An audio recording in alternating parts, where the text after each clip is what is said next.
Bonjour à tous, nous sommes très heureux de vous retrouver sur l'Argus.fr pour découvrir ensemble aujourd'hui le nouveau BMW X3, une troisième génération qui sera lancée en France à la fin de l'année. Allez, venez avec moi, on va le découvrir ensemble. C'est parti.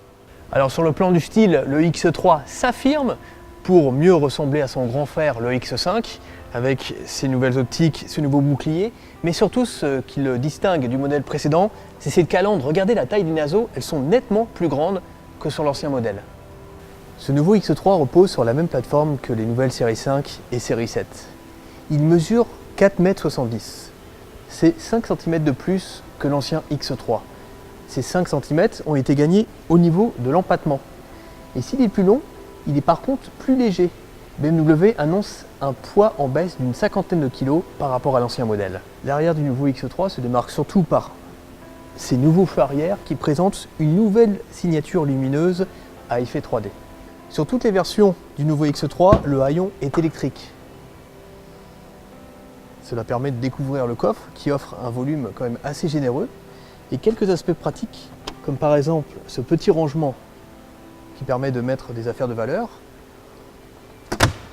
Également une tirette qui permet de rabattre la banquette arrière et de gagner jusqu'à plus de 1600 litres de coffre.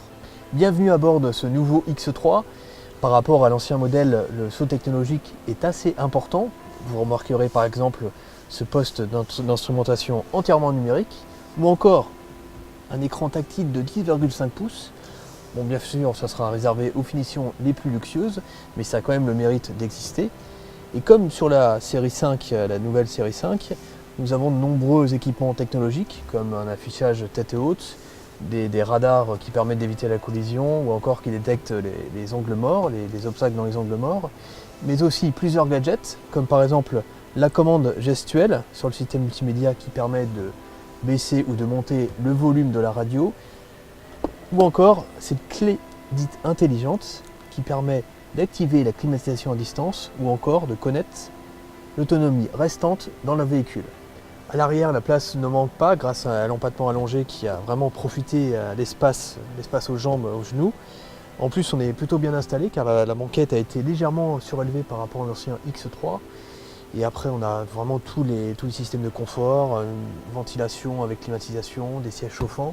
Et petit détail intéressant, une manette qui permet d'incliner légèrement le dossier pour se reposer. Le seul petit bémol à l'arrière, c'est la personne qui est installée au milieu. La banquette est assez ferme et surtout, il est gêné par l'imposant tunnel central. Voilà pour cette première découverte du nouveau BMW X3. Alors sachez qu'il sera lancé en France dès novembre 2017 avec 2 moteurs diesel et 3 moteurs essence. En attendant la version 100% électrique qui devrait arriver à l'horizon 2020. Allez, à bientôt sur Argus.fr.